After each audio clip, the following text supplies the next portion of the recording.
ممنون حسین صاحب کو اظہار خیال کی دعوت دیتا ہوں. جناب ممنون حسین صاحب, سابق گورنر سندھ.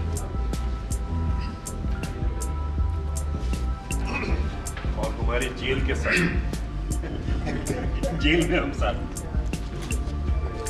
بسم اللہ الرحمن الرحیم. محترم جناب قاضی شاہر احمد صاحب, خواتین و حضرات, السلام علیکم. میں قاضی صاحب آپ کا مشکور ہوں کہ آپ نے مجھے یہاں مدعو کیا اور بڑی خیر حاصل گفتگو ہوئی انرجی کے مسئلے پر, اور بہت سی معلومات میں بھی اضافہ ہوا جو ماہرین نے یہاں گفتگو کی. میں کوئی زیادہ لمبی بات نہیں کروں گا, میں تو مختصر سا یہ کہنا چاہتا ہوں کہ ہمارے اس مسئلے کی وجہ سے نہ صرف یہ کہ ہمارے شہری پورے پاکستان میں مشکلات کا شکار ہیں, بلکہ اب تو ہم اقتصادی طور پر بھی اور زیادہ جو نقصان ہے ہمارا وہ یہ ہے کہ ہماری ایکسپورٹس متاثر ہو رہی ہیں, ہماری انڈسٹریز بند ہو رہی ہیں, ہمارے یہاں بے روزگاری بڑھ رہی ہے. یہ ایسے مسائل ہیں کہ جس کی بنیاد پہ انرجی کے مسئلے کو فوقیت دی جانی چاہیے اور بہت سی جگہ پر قربانی دے کے اس مسئلے کو حل کرنا چاہیے. اور اس میں سب سے بڑی ذمہ داری حکومت وقت کی بھی ہے. یہ ضرور ہے کہ پاکستان کے دیگر شہری, خاص طور پر صنعت کار, چونکہ وہ سب سے زیادہ متاثر ہو رہے ہیں کہ ان کی صنعتیں بند ہو رہی ہیں, ان کو بھی اس میں معاون بننا چاہیے. لیکن بنیادی ذمہ داری حکومت کی ہے, اور حکومت کی جو کارکردگی ہے وہ بڑی مایوس کن ہے. کسی شعبے میں بھی یہ حکومت کوئی ایسی کارکردگی نہیں دکھا سکی کہ جس سے پاکستان کی اقتصادی حالت بہتر ہوتی یا پاکستان ترقی کی طرف چلتا. اور انرجی بھی ایک شعبہ ہے کہ جس میں مثال کے طور پر یہ آج تک یہ سرکولر ڈیٹ کا ہی مسئلہ حل نہیں کر سکے. اگر یہ اس کو حل کرتے تو ظاہر ہے کہ انرجی کی پیداوار میں اضافہ ہوتا. کہ سرکولر ڈیٹ کی وجہ سے آئی پی پیز کو پیسے نہیں دیے جاتے, آئل کمپنیز کو پیسے نہیں دیے جاتے. ایک مسئلہ ہے مستقل. ابھی ڈاکٹر شبیر صاحب نے بتایا کہ تھرکول کا جو منصوبہ ہے, کہ مجھے ان کی باتوں سے ایسا لگا کہ اگر ان کو بھی بر وقت فائنینسنگ کی جائے تو یہ منصوبہ تیزی سے آگے بڑھ سکتا ہے. لیکن غالباً ان کی فیلڈ میں بھی مشکلات جو ہیں وہ یہ ہیں کہ حکومت بر وقت ان کو فائنینسنگ نہیں کر رہی ہے. بہرحال خدا کرے کہ اس لیے اس منصوبے کو آگے بڑھانے میں حکومت اپنی ذمہ داری محسوس کرے, اور اس سے لوگوں نے بڑی توقعات وابستہ کی ہیں. یہ ضرور ہے کہ کچھ سائنسدانوں نے کچھ اس منصوبے کے متعلق اس امید کو جو لوگوں کو پیدا ہوئی ہے اس میں تھوڑا سا کمی پیدا کرنے کی کوشش کی ہے. لیکن میں دعا گو ہوں کہ اللہ تعالیٰ جو ڈاکٹر سمد مبارک مند اور ان کی ٹیم یا ڈاکٹر شبیر صاحب جو یہ امید کرتے ہیں کہ یہ انشاءاللہ ایک بڑی مقدار میں انرجی اس تھرکول منصوبے سے پیدا کرنے میں کامیاب ہو جائیں گے, تو اللہ تعالیٰ ان کو کامیابی دے. اور ہماری سب کی دعا ہے کہ اللہ میاں اس حکومت کو بھی یہ توفیق دے کہ ہر وہ منصوبہ جس سے عوام کی فلاح و بہبود ہو, جس سے ملک کی اقتصادی صورتحال سنبھلے اور اس میں ترقی ہو, تو اس پہ عمل کرے. حالانکہ میں پر امید نہیں ہوں. ایک تو یہ آپ دیکھیں یہ لا اینڈ آرڈر کا مسئلہ, ابھی ہم یہاں بیٹھے ہیں, یہ ہر وقت کچھ نہ کچھ مسئلہ شروع ہو جاتا ہے. یہ خاص طور پہ سندھ میں بتائیے آج بھی ٹارگیٹ کلنگ بھی ہو رہی ہے, بسیں بھی چل رہی ہیں, پتہ نہیں کیا کیا ہو رہا ہے. اور یہ حکومت جو ہے ہر بار کے ساتھ یوں ہو گیا منہ ہو گیا, مختلف قسم کے بہانے ہیلے بہانے کر کے اور لوگوں کو مطمئن کرنے کی کوشش کرتی ہے. لیکن میں اس بات کہنے میں کوئی ہچکچاہٹ محسوس نہیں کرتا کہ یہ نااہل لوگ ہیں